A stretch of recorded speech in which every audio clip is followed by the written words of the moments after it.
Hello friends, आज के video lecture में हम SN1 रिएक्शन और SN2 रिएक्शन के बेस पे सम क्वेश्चंस देख रहे हैं। चलो, which of the following alkyl halides will undergo SN reaction most rapidly?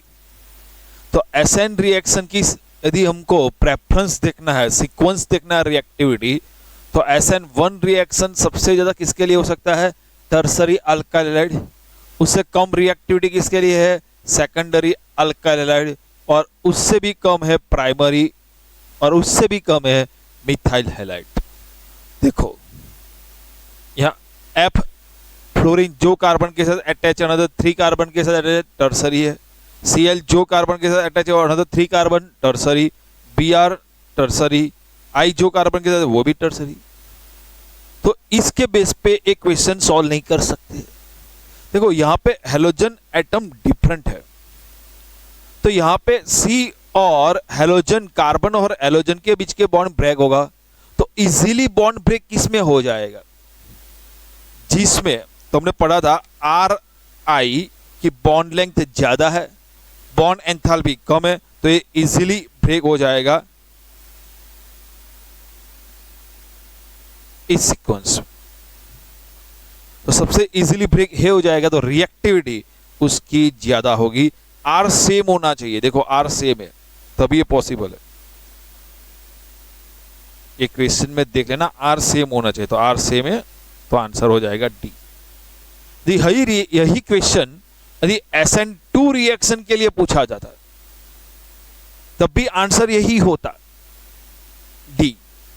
तो SN1 और SN2 रिएक्शन हो और आपको RX दिया गया है, X हेलोजन डिफरेंट दिया गया है, तो R और I का बीच का बॉन्ड है ना, वो इजीली ब्रेक हो जाएगा और वो रिएक्शन रैपिडली हो जाएगा। याद रखना, तो यहां पे आंसर है D। SN1 के लिए पूछा जाए तब भी, SN2 रिएक्शन के लिए पूछा जाए तब भी। Next question, how methyl bromide be preferentially converted to methyl isocyanide? Methyl bromide को हमको मिथाइल आइसोसाइनाइड में कैसे कन्वर्ट होगा? तो हमने डिफरेंट न्यूक्लियोफिलिक रिएक्शन में देखा था, यदि हैलाइड को आइसोसाइनाइड में कन्वर्ट करना है तो देखो अल्कोहलिक KCN के साथ रिएक्शन करेंगे तो साइनाइड बनेगा, अल्कोहलिक AgCN के साथ रिएक्शन करेंगे तो आइसोसाइनाइड बनेगा। तो आइसोसाइनाइड बनाने के लिए उसकी रिएक्शन अल्कोहलिक AgCN के साथ कर लेंगे। यदि उसकी रिएक्शन अल्कोहलिक AgCN के साथ कर लेंगे तो इन प्लेस ऑफ Br कौन आ जाएगा? आइसोसाइनाइड। बचेगा कौन? ABr और Ag आ जाएगा AgBr। ओके, बहुत इजी क्वेश्चन है। अब देखते हैं दूसरा। Next question, write the structure of an isomer of compound C4H9Br which is most reactive towards SN1 reaction. तो देखो, चलो write the structure of an isomer of C4H9Br।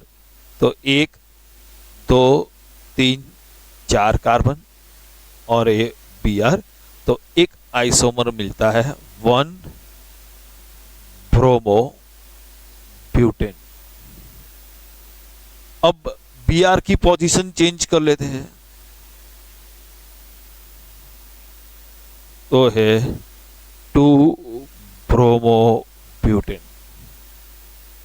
अब Br यहां पे ले आएंगे ना इस पोजीशन पे, तब भी उसका IUPAC नोमेनक्लेचर तो 2 ब्रोमोब्यूटेन होगा, वही मतलब वही कंपाउंड है। Br यहां पे ले जाएंगे तब भी वो हो जाएगा 1 ब्रोमोब्यूटेन, तो ये कंपाउंड है। तो अब 4 में से 3 कार्बन कर ले और 1 कार्बन ब्रांच में रख दे। अब देखो उसका नोमेनक्लेचर करेंगे तो होगा 1 ब्रोमो 2 मिथाइल प्रोपेन, और Br की पोजीशन यहां से सेकंड पोजीशन पे ले आए,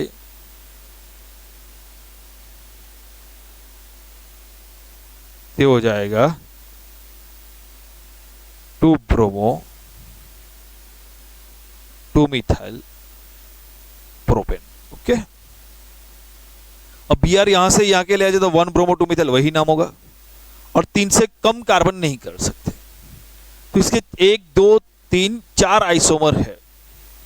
तो इनमें से कौन सा isomer most reactive towards SN1 reaction?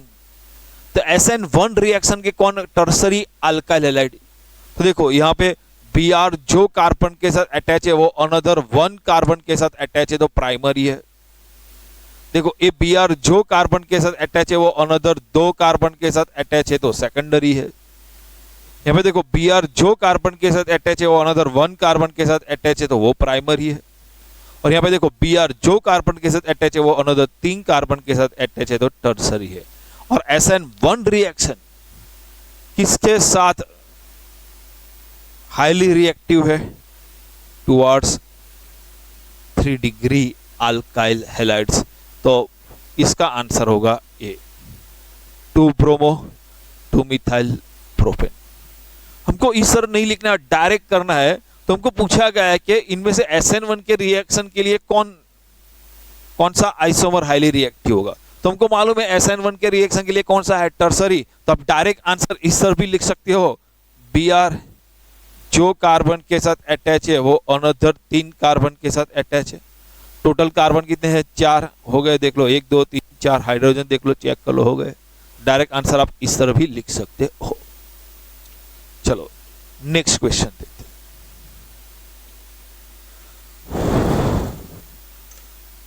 Out of this compound and this compound which one is more reactive towards SN1 reaction?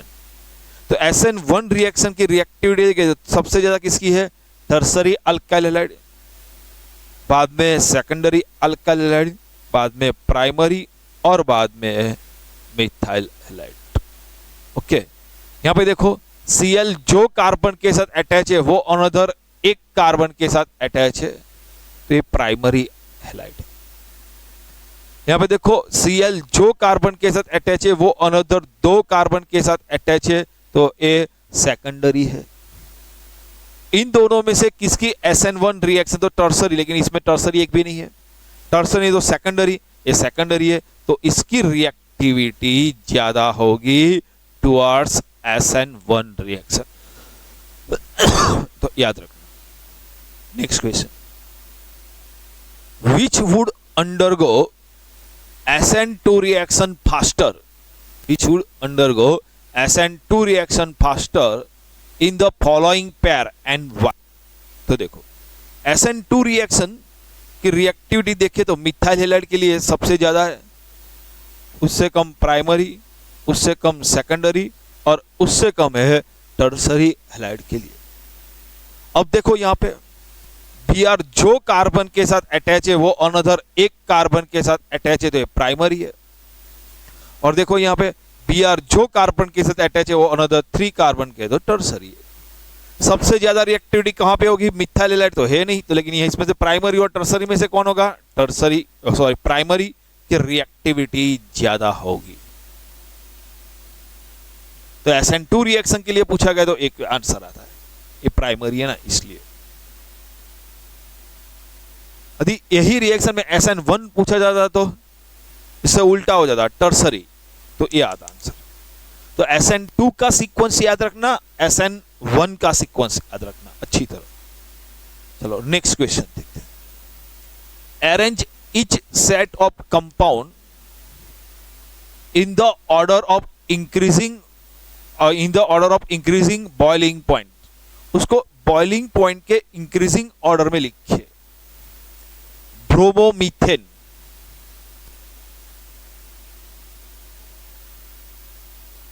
CH3Br, bromoform,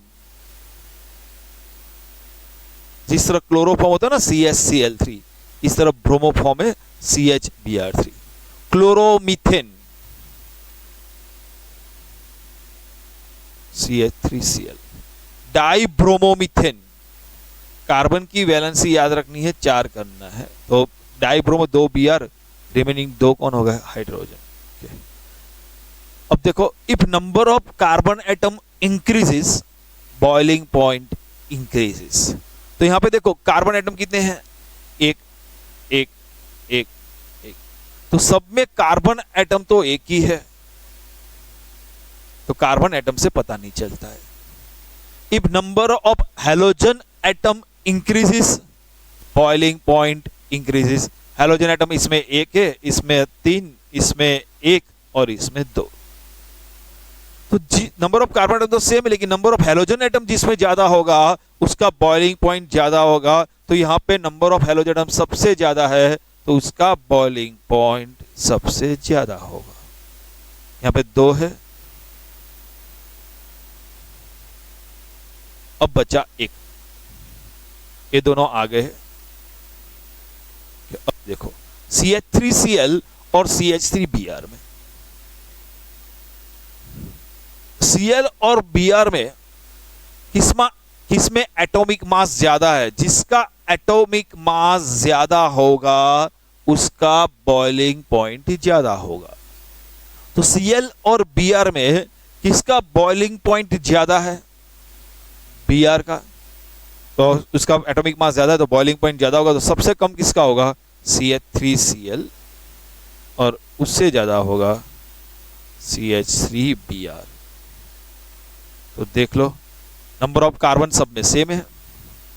number of halogen में एटॉमिक मास इंक्रीज होगा, तो देखो Cl Br इंक्रीज होता है तो boiling point increase होता है। Number of halogen atom increase होगा तो बॉइलिंग पॉइंट इंक्रीज होगा, तो उसकी ए सीक्वेंस हो जाएगी। चलो, बॉइलिंग पॉइंट का ही question. 1 chloropropane, isopropyl chloride and 1 chlorobutane.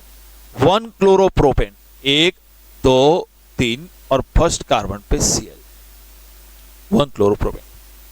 Isopropyl chloride, propyl मतलब 3 कार्बन और बीच वाले कार्बन पे Cl, आइसोप्रोपाइल क्लोराइड। 1 क्लोरोब्यूटेन 1 2 3 4, किसका बॉइलिंग पॉइंट ज्यादा है? तो आपको सबसे पहले नंबर ऑफ कार्बन एटम देखना है। तो 1 क्लोरोप्रोपेन में टोटल कितने कार्बन है? 3। आइसोप्रोपाइल क्लोराइड में कितने कार्बन है? 1 2 3।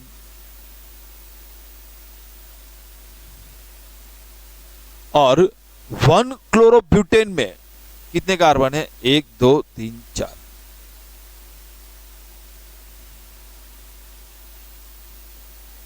इतनी बात समझ में आ गई? 1 क्लोरोप्रोपेन, आइसोप्रोपाइल क्लोराइड और 1 क्लोरोब्यूटेन में किसमें ज्यादा नंबर ऑफ कार्बन है?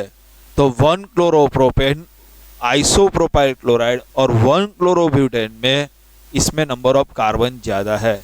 If number of carbon increases boiling point increases.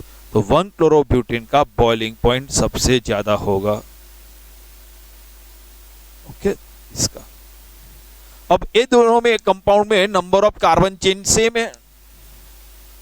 यदि number of carbon chain same है, number of carbon atom same है, तो ब्रांच देखो।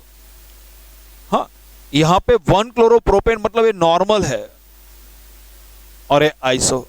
नॉर्मल के कंपैरिजन में आइसो में ब्रांच ज्यादा होती है, आइसो के कंपैरिजन में नियो में ब्रांच ज्यादा होगी।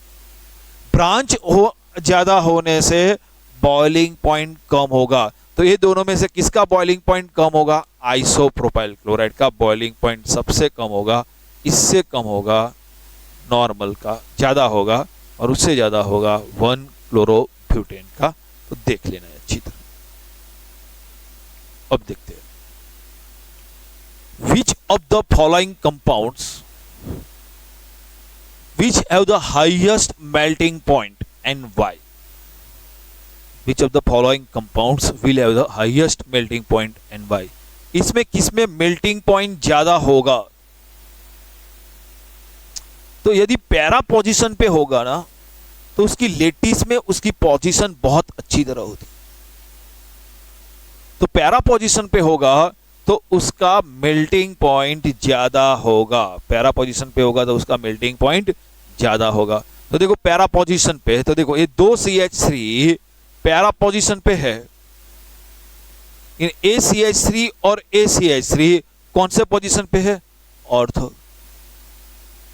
यहां पे देखो ACH3 और ACH3 पैरा पोजीशन पे है, ACl और ACl भी पैरा पोजीशन पे, दोनों पैरा पोजीशन पे।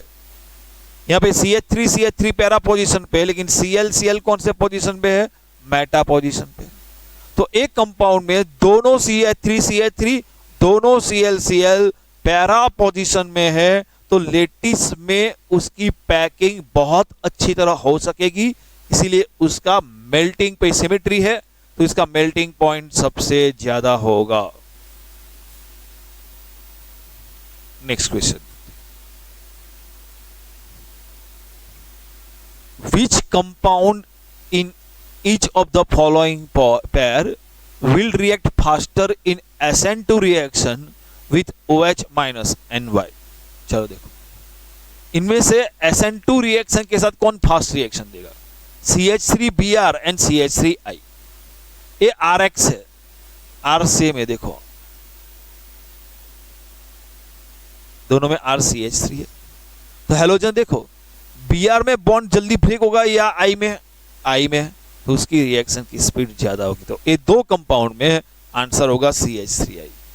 हेलोजन कब देखना है? जब अल्काइल ग्रुप सेम हो तब। अब देख लो यहां पे एक कंपाउंड में किसकी SN2 रिएक्शन फास्ट होगी? तो देखो यहां पे Cl जो कार्बन के साथ अटैच हुआ है वो अनदर 3 कार्बन के साथ अटैच है, मतलब ये टर्सरी है। और यहां पे देखो Cl जो कार्बन के साथ अटैच हुआ है, मतलब वो मिथाइल है। तो SN2 रिएक्शन किसके लिए रैपिडली होगा? CH3Cl, क्योंकि यहां पे स्टीयरिक हिंड्रेंस नहीं होगा। हेलोजन जो कार्बन के साथ अटैच होता है वहां पे बल्की ग्रुप होता है, तो स्टीयरिक हिंड्रेंस बहुत ज्यादा होता है और rate of reaction reactivity decrease हो जाती है। तो ये मिथाइल हैलाइड में उसकी रिएक्टिविटी सबसे ज्यादा होगी। चलो हम स्टीरियोकेमिस्ट्री देखेंगे SN1 रिएक्शन और SN2 रिएक्शन में। इसके लिए आपको कुछ वर्ड समझ में आना चाहिए, फिजिक्स के देख लेते हैं। ऑर्डिनरी लाइट, ऑर्डिनरी लाइट क्या होता है? वाइब्रेटिंग इन ऑल प्लेन्स, हर एक प्लेन में वो वाइब्रेट कर सकता है। Ordinary light consist of the electromagnetic waves, हम जो बोलते हैं ना वो लाइट इलेक्ट्रोमैग्नेटिक वेव, वही वाइब्रेटिंग इन ऑल प्लेन्स। देखो एक ऑर्डिनरी लाइट का एक बीम है, तो beam of ordinary light vibrates in all planes. इस तरह भी वाइब्रेट कर सकता है, इस तरह भी वाइब्रेट कर सकता है, इस तरह भी वाइब्रेट कर सकता है, इस तरह भी वाइब्रेट कर सकता है, इस तरह भी वाइब्रेट कर सकता है, इस तरह भी वाइब्रेट कर सकता है, इस तरह भी वाइब्रेट कर सकता है। तो ऑर्डिनरी लाइट जो होता है ना, तो वाइब्रेटिंग इन ऑल प्लेन्स। तो ordinary light vibrating in all planes. लेकिन जब वो ऑर्डिनरी लाइट को pass through Nicol prism,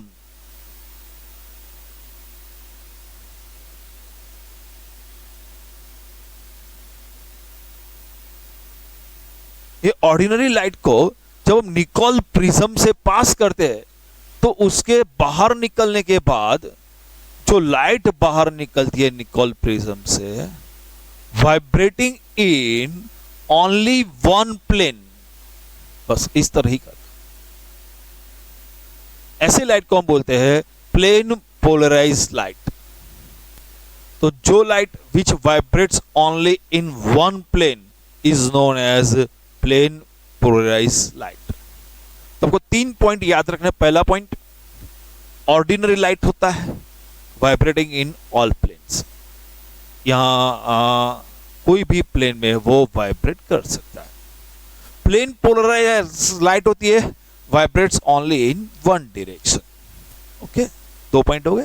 third point कि ऑर्डिनरी लाइट को हम ऑर्डिनरी लाइट को हम प्लेन पोलराइज लाइट में किस तरह कन्वर्ट कर सकते हैं? तो when ordinary light is pass through the Nicol prism, Nicol prism से पास करने के बाद जो लाइट बाहर निकलेगी वो सिर्फ एक ही प्लेन में रोटेट कर पाएगी, वाइब्रेट करेगी। ऐसे लाइट को हम क्या बोलेंगे? Plane polarised light. Therefore ordinary light is converted into the plane polarised light. यदि हमको देखना है कोई कंपाउंड ऑप्टिकल एक्टिव कंपाउंड है कि नहीं है,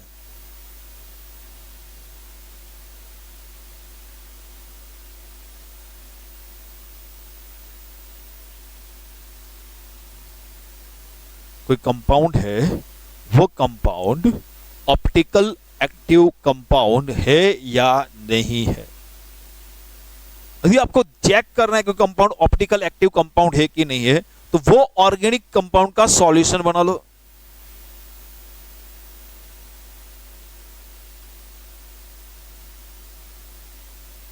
ये ऑर्गेनिक कंपाउंड के सॉल्यूशन में प्लेन पोलराइज लाइट पास करो।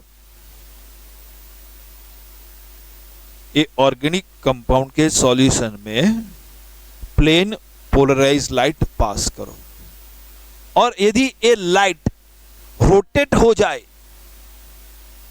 तो समझ लेना ये जो सब्सटेंस है ना, कंपाउंड है ना, वो ऑप्टिकल एक्टिव कंपाउंड। यदि वो प्लेन पोलराइज लाइट रोटेट नहीं होगी और सीधी निकल जाएगी तो हम बोलेंगे ऑप्टिकली इनएक्टिव कंपाउंड। तो ऑप्टिकली एक्टिव कंपाउंड कब बोलेंगे हम? जब प्लेन पोलराइज लाइट को हम पास करेंगे ऑप्टिकल एक्टिव कोई ऑर्गेनिक कंपाउंड के सॉल्यूशन में से। समझ लो, when organic solution of organic compound is placed in the path of plane polarise light, if plane polarise light rotate हो जाए तो ऐसे वो इसमें जो कंपाउंड का जो सॉल्यूशन था वो कंपाउंड को हम बोलेंगे ऑप्टिकल एक्टिव कंपाउंड।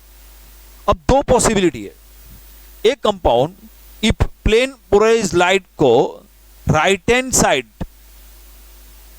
रोटेट कर सकता है या लेफ्ट हैंड साइड रोटेट कर सकता है।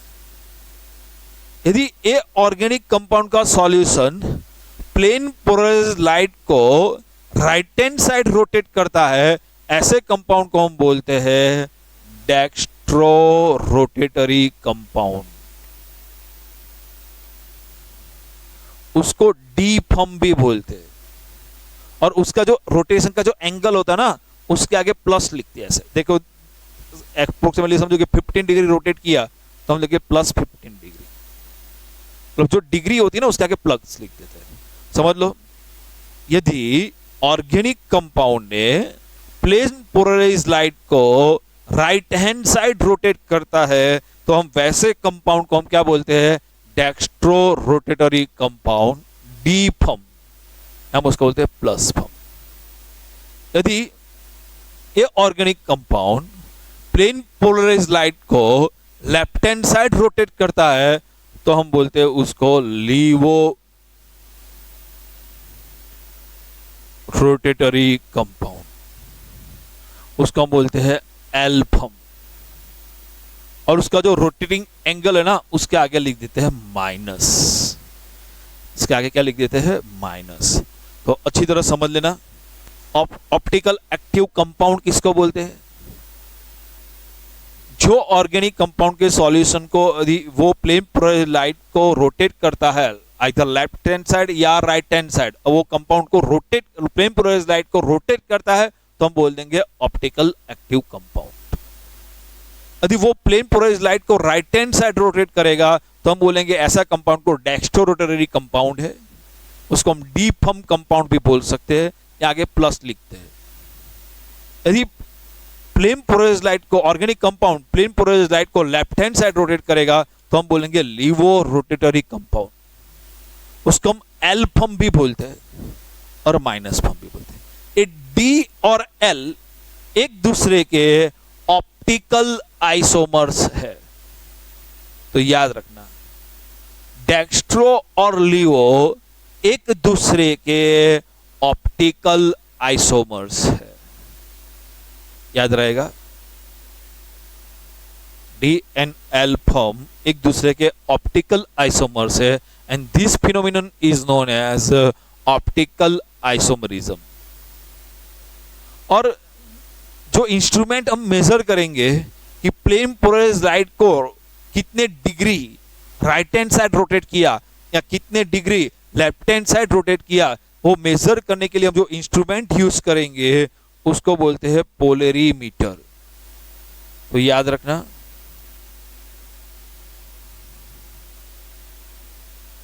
तो प्लेन पोलराइज्ड लाइट कितना रोटेट होता है, कितना डिग्री रोटेट होता है, वो मेजर करने के लिए हम जो इंस्ट्रूमेंट यूज कर रहे हैं वो इंस्ट्रूमेंट को हम बोलते हैं पोलरीमीटर। याद रखना, पोलरीमीटर किसको बोलेंगे, समझ में आ गया। और हम बोलेंगे कि ये कोई कंपाउंड है, वो डेक्स्ट्रोरोटेटरी है, वो एक्सपेरिमेंटली हम कौन से इंस्ट्रूमेंट से मेजर कर सकते हैं, पोलरीमीटर। लीवो रोटेटरी है, कैसे मेजर करेंगे, पोलरीमीटर। कोई ऑर्गेनिक कंपाउंड ऑप्टिकली एक्टिव है कि नहीं, यदि वो लेबोरेटरी में मेजर करना है तो ये मेजर करने के लिए हमको पोलरीमीटर नामक इंस्ट्रूमेंट यूज करना पड़ेगा, तभी पता चलेगा। मतलब ये जो सॉल्यूशन है ना, वो सॉल्यूशन को पोलरीमीटर नामक इंस्ट्रूमेंट में रखना है और फिर पोलराइज्ड लाइट पास करनी है। ऐसे बाहर नहीं होता है, पोलरीमीटर नामक इंस्ट्रूमेंट में रखना है, वहां से पास करेंगे तब समझ में आएगा। मतलब कोई कंपाउंड ऑप्टिकल एक्टिव कंपाउंड है कि नहीं है। यदि ऑप्टिकल एक्टिव कंपाउंड है तो डेक्स्ट्रोरोटेटरी या लिवोरोटेटरी है, वो यदि हमको डिसाइड करना है तो हम डिसाइड कर सकते हैं by the use of polarimeter instrument. इतना अच्छी तरह कर लेना। अब आगे नेक्स्ट वीडियो लेक्चर में हम देखेंगे ऑप्टिकल आइसोमरिज्म, उसके रिगार्डिंग सम फिनोमिना देख लेंगे। Next lecture.